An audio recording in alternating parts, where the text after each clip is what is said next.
파차파 캠프는 미국 최초의 한인 공동체이며 대한민국 민주공화제를 확립시킨 초석을 깔은 그런 곳이고, 리버사이드 캘리포니아 지역에 형성되었던 1905년부터 1918년 사이에 도산 안창호 선생 중심으로 형성된 그 당시 최대 규모의 한인 공동체라고 보시면 되겠습니다. 아직도 많은 이들에게 낯선 파차파 캠프. 1999년 장태한 교수가 산본보험사의 1908년 지도에서 처음 찾아낸 곳. 미국 최초의 한인타운으로 알려지며 2016년 리버사이드시가 이곳을 문화사적지로 지정했습니다. 시카고 한인문화원에서 열리는 전시회, 파차파 캠프 미국 최초의 코리아타운. 캘리포니아 대학교 리버사이드 부설 김영옥 재미동포 연구소가 기획하고 카네기 멜론 재단이 $85만 후원한 미주순회 전시 프로젝트입니다. 지난해 6월 샌프란시스코를 시작으로 워싱턴 DC, 뉴저지, 뉴욕을 거쳐 올해 시카고를 찾아왔습니다. 이 지도가 바로 1908년 뉴욕에 본부가 있는 산본보험회사에서 제작된 지도인데 1908년에 제작이 됐습니다. 그리고 리버사이드 다운타운 지도인데 여기에 조그맣게 코리안 세틀먼이라고 써 있습니다. 그래서 이 지도가 단초가 돼서 제가 이 파차파 캠프를 연구를 하게 됐습니다. 근데 이 지도가 없었으면 아마 못했을 거고, 그리고 이제 파차파 캠프 여러 가지 활동 중에 이 큰 사진이 뭐냐면 바로 한인 장로 선교회 코리안 프레스비테리안 미션이라고 그래서 그 교회를 운영을 했고요. 이게 이제 1508, 1508, 1512 파차파 에비뉴, 그것이 이제 주도고요. 그리고 이제 밑에 사진은 바로 학교입니다. 학교. 교회 안에서 또 학교를 운영을 해서 교사와 학생들이 함께 찍은 그런 사진이에요. 리버사이드에서 오렌지를 따는, 그 당시 오렌지를 땄던 노동자들의 모습인데요. 안창호 선생도 노동복을 입고 같이 노동복 입고 오렌지를 같이 땄거든요. 언행일치를 한 그런 보기 드문 지도자라고 보시면 되겠고, 이 사진들은 한인 노동자들뿐만 아니라 백인들도 있고 또 멕시칸들 노동자들도 있고, 그래서 이 사진이 그 당시에 노동 환경을 잘 나타내주고 있습니다. 이 사진은 바로 1911년 11월 23일부터 12월 4일까지 열흘 동안 이제 밤샘 토론을 하면서 거행된 제3차 대한민 국민의 북미 총회 대의원들이 전부 참석한 그런 사진이에요. 그래서 그 당시 그 여성들도 있고 아이들도 있고, 그래서 가족 공동체의 모습을 그냥 보여주고 있고, 이것이 이제 커뮤니티 센터로 유일하게 2층 건물이었고요. 이것은 이제 또 다른 사진인데, 이분들 대의원들이 이제 여기가 이게 이제 게이지 수로인데 수로 앞에서 그 찍은 사진이에요. 그래서 이것이 파차파 캠프에서의 모습입니다. 근데 이제 다른 각도로 똑같은 대의원들이 다른 각도로 찍은 사진이라고 보시면 되겠고, 바로 여기서 대한민국 민주주의 제도의 삼권 분립 제도화가 이루어졌다. 그래서 그런 의미로서 이 사진이 굉장히 역사적으로 중요한 사진이다라고 보시면 되겠습니다. 지난 14일 시카고 한인문화원에선 파차파 캠프를 발견한 장본인이자 이번 전시의 기획자인 장태한 교수의 강연도 열렸습니다.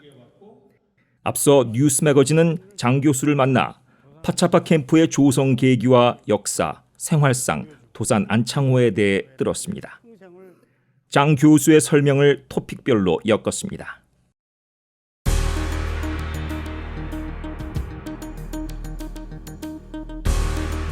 초창기는 이제 1903년부터 1903년 1월 13일 102명의 한인 노동자들이 하와이에 도착한 것을 미주 이민의 첫 걸음이라고 이제 설명을 하고, 1903년부터 1905년 사이에 7,226명의 한인들이 노동 이민, 사탕수수 노동 이민을 왔다. 그 중에 일부가 본토, 샌프란시스코로 입항을 하면서 본토로도 이제 오기 시작했고, 그러나 뭐 1910년까지 본토에 있었던 한인 인구는 한 800여 명밖에 되지 않습니다. 그래서 대부분은 하와이에 거주하고 있었고, 본토에는 많이 거주하지 않았는데, 놀랍게도 샌프란시스코 도착한 우리 미주 한인들의 상당수가 다른 지역도 아니고 리버사이드로 왔다는 것이 이제 밝혀지기 시작한 거죠. 그래서 리버사이드가 그 당시 최초이며 최대 규모의 한인 공동체를 형성하고 있었던 거죠. 그런 것들을 발굴해낸 거죠. 그래서 이제 파차파 캠프가 형성이 되기 시작하면서 제일 먼저 한 게 한인 노동국을 설립한 겁니다. 한인 노동국이 뭐냐? 소위 말하면 직업소개서예요. 왜냐하면 그 당시에 그냥 1대1로 직업을 찾는 게 아니고 노동 알선사 주선으로 직업을 창출해 주는 거거든요. 그런 제도예요. 근데 노동 알선사가 그 당시에는 다 일본계였어요. 그러니까 한인들에게 취업의 문호를 안 준 거죠. 일본의 노동 알선사들이. 그래서 안창호 선생이 우리도 노동 알선사가 있어야 된다. 그래서 제일 먼저 1,500불을 백인 장로에게 빌려서 코리안 레이버 비어로라는 한인 노동국을 신설해서 이제 리버사이드에 오면 한인들이 손쉽게 직업을 찾을 수 있으니까 한인들이 몰려들기 시작했고, 처음에는 뭐 한 6, 70명 규모라고 생각을 했어요. 근데 그 당시에 인구 센서스나 또는 다른 문헌들을 찾아보니까 100명이 훨씬 넘었고, 그리고 이제 그 당시 인구가 신한민보에 한 150명, 국립협회 회원님만 150명 정도 1907년 상황에 된다고 나와 있는데, 그 숫자는 여성과 아이들을 포함하지 않은 숫자입니다. 그래서 여성과 아이들을 포함하면 200명이 넘고, 그리고 이제 오렌지 수확 기간이 이제 12월부터 그 다음에 2월까지 수확 기간인데, 그때는 또 임시 노동자들 100여 명 이상을 모집을 했어요. 그래서 그 당시 최대 규모로 300명 이상이 파차파 캠프에 거주를 하면서 일을 한 건데, 아까 그 당시에 1910년 당시에 본토에 거주하고 있었던 한인들이 800여 명밖에 되지 않습니다. 그러니까 3분의 1 이상이 파차파 캠프에 거주를 했었던 것이고, 그래서 당시 최대 규모의 한인 공동체라고 볼 수가 있는 거죠.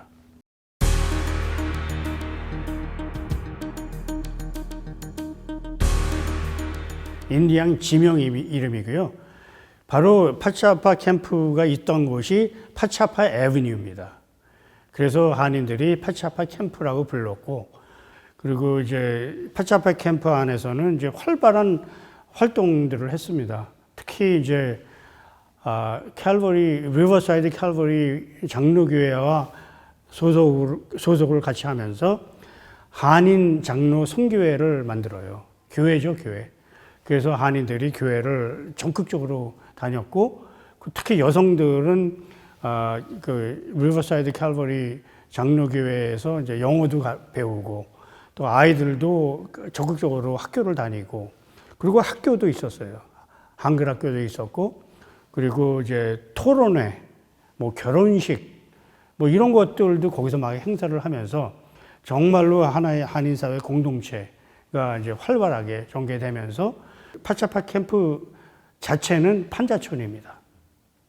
판자촌이고, 백인들이 와서 살지 않는 분리된 공간이고, 그리고 이제 워낙 1880년도에 진 목조 건물이기 때문에 완전히 낡은, 그리고 전기도 없고 수돗물도 안 나오는 아주 굉장히 열악한 환경임에도 불구하고 한인들이 솔선수범해서 자율규정을 만들어서 복장도 깨끗하게 하고 백인들에게 멸시당하지 않도록 그런 자율규정을 만들었어요. 여성들은 하얀 한복 비슷한 거를 입고, 그리고 규범을 만들어서 모범을 보여야 된다. 이런 활동들을 하면서 독립기금도 모았고, 독립활동을 하면서 기념식도 하고, 이런 활발한 독립운동에 거점 역할을 했습니다. 그 파차파 캠프가 이제 조그만 한 지역이거든요. 한 20여 개 채의 판자촌으로 형성된 그런 공동체인데 거기서 이제 서로가 서로를 다 알고 그 처음에 정착할 때는 이제 아무것도 없기 때문에 그 근처에 차이나타운이 있었습니다. 그래서 차이나타운에 가서 그래도 비슷한 그 뭐 채소나 이런 것들 그리고 이제 요리기구 이런 것들을 차이나타운에서 사서 그리고 이제 가족 중심이지만 그래도 총각들이 많았기 때문에 그 여성들이 한 총각들 밥을 줘서 먹이고 이러면서 조금씩 부업으로 하고 뭐 이런 것들이 나오거든요. 그래서 그런 것들이 볼 때 이제 상당히 힘든 상황이고 그럼에도 불구하고 그 희망 그리고 한인들이 보여준 게 이제 악착같이 이제 노력을 해서 조국의 독립에 기여를 하겠다라는 그 신념, 희생 이런 것들이 이제 줄곧 이어지는 거죠.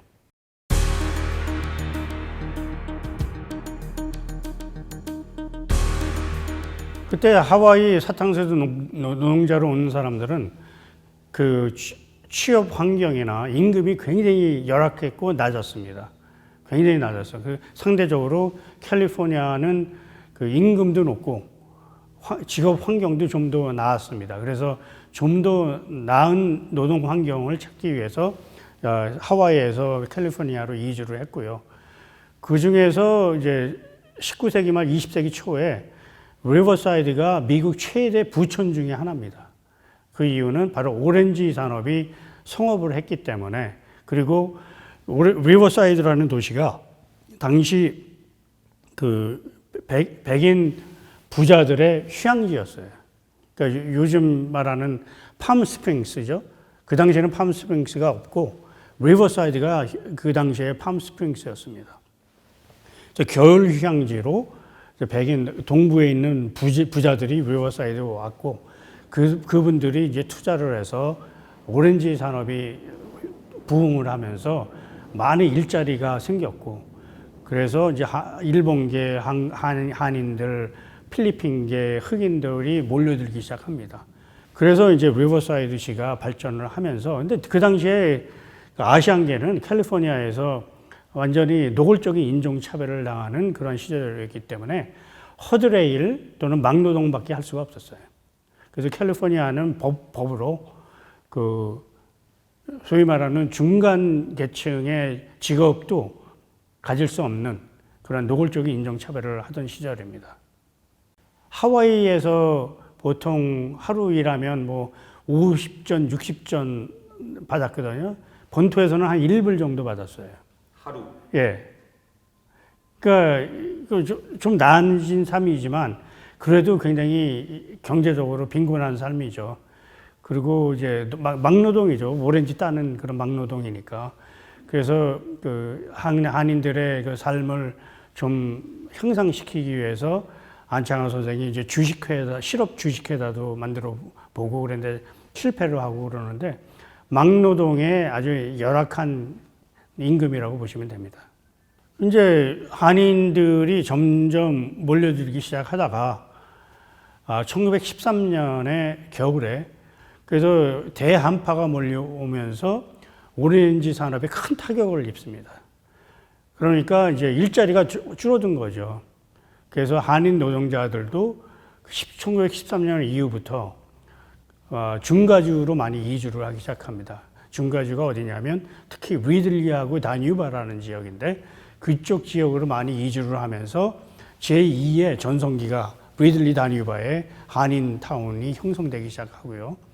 그리고 이제 동시에 오렌지 산업에 큰 타격을 입으면서 파차파 캠프는 쇠락하기 시작하고 겨우 연명하다가 1918년 이제 더 이상 지탱하기 어렵다고 그래서 그 근처 지역으로 이주를 하면서 파차파 캠프 시대가 막을 내립니다.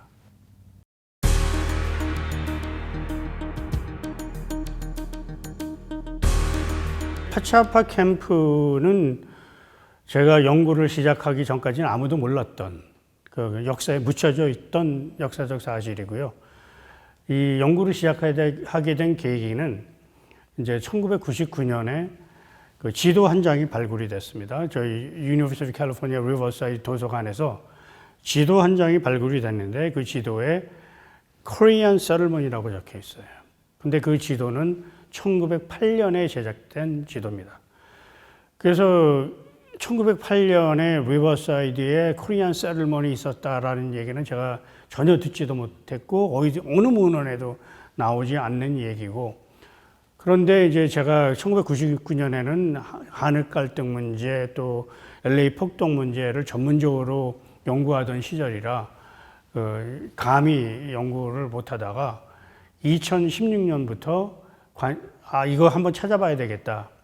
근데 문제는 어느 문헌에도 안 나오니까 이게 이제 막막했죠, 처음에는.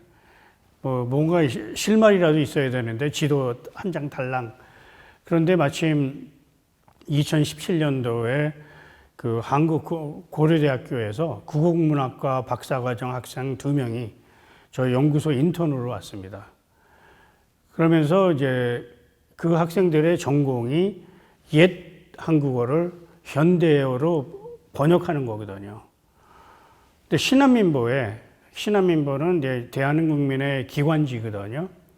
거기에 파차파 캠프에 관한 문헌들이 엄청나게 있더라고요. 근데 그 학생들이 현대어로 다 풀이를 해줘서 제가 그것을 읽고 이제 대강 이 퍼즐을 맞추기 시작한 거죠. 그러다가 이제 다른 문헌에도 책에도 있더라고요, 여기저기. 그래서 그것들을 다 종합해서 퍼즐을 완성한 거죠.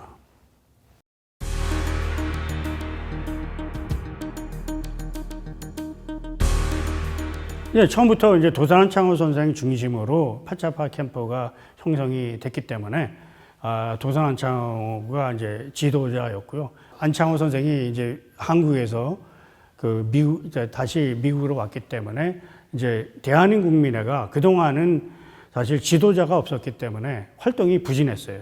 대한민국민회가 1909년에 설립이 됐는데 1909년부터 11년 사이에는 사실 활동이 미미하다가 1911년 이후부터 이제 굉장히 활발한 활동을 하거든요. 그 안창호 선생이 미 전역을 돌고 또 심지어 그 유카탄 그 애니갱들 그 멕시코까지 가고 하와이도 가고 뭐 나중에는 뭐 전 세계를 돌면서 안창호 선생이 아주 유능한 조직가예요. 그래서 한인들이 밀집해서 사는 데는 가서 한인 단체를 만들고 독립운동을 참여해달라고 설득을 하고, 그러면서 이제 웅변가며 조직가며 민주주의자. 제가 이 파차파 캠프와 신한민보를 문헌들을 살펴보니까 1911년에 제3차 대한민국민의 북미총회가 파차파 캠프에서 개최가 됐는데, 그 이유는 도산 안창호가 1907년부터 1911년까지 한국에서 신민의 비밀 조직 활동을 하다가 나라를 이제 빼앗기니까 다시 미국으로 리버사이드로 왔거든요. 그래서 파차파 캠프에 와서 도산 안창호, 자신들의 지도자인 도산 안창호를 보러 전부 모였어요. 그래서 제3차 대한민국민의 북미총회가 개최가 됐고 열흘 동안 밤샘 토론을 했는데 21개 안을 통과시켰는데 그 21개 안을 제가 이렇게 보니까 바로 3권 분립이에요. 그래서 중앙총회를 신설한다. 근데 중앙총회는 무형정부를 의미한다고 선포를 했어요. 무형정부. 그 이유는 대한민국 국내에 있는 동포들, 국내에 있는 한국인들은 정부를 형성할 수 없는 환경이기 때문에 해외에 나와 있는 우리가 무형정부를 설립해서 독립운동을 계속하겠다라는 의지를 표명한 거고, 그다음에 대의원 제도를 도입을 했고요. 그리고 자치규정을 도입을 해서 사법제도를 제도화시켰어요. 1911년에. 그것이 이제 민주주의 제도의 제도화를 의미하는 거고, 저는 도산 안창호 선생이 파차파 캠프와 상해 임시정부의 핵심 역할을 했기 때문에 도산 안창호 선생이 주도적으로 그걸 한 거라고 저는 주장하고 있거든요. 그래서 그 민주주의 제도를 도입을 하고 제도화시킨 그리고 초석을 깐 그런 곳이 바로 파차파 캠프다라고 저는 그 의무를 지금 대한민국에서 민주주의 제도조차 지금 훼손되는 그런 거를 우리가 보았기 때문에 이것을 설명하는 것이 굉장히 중요하다고 근현대사의 획기적인 발견이라고 저는 생각합니다.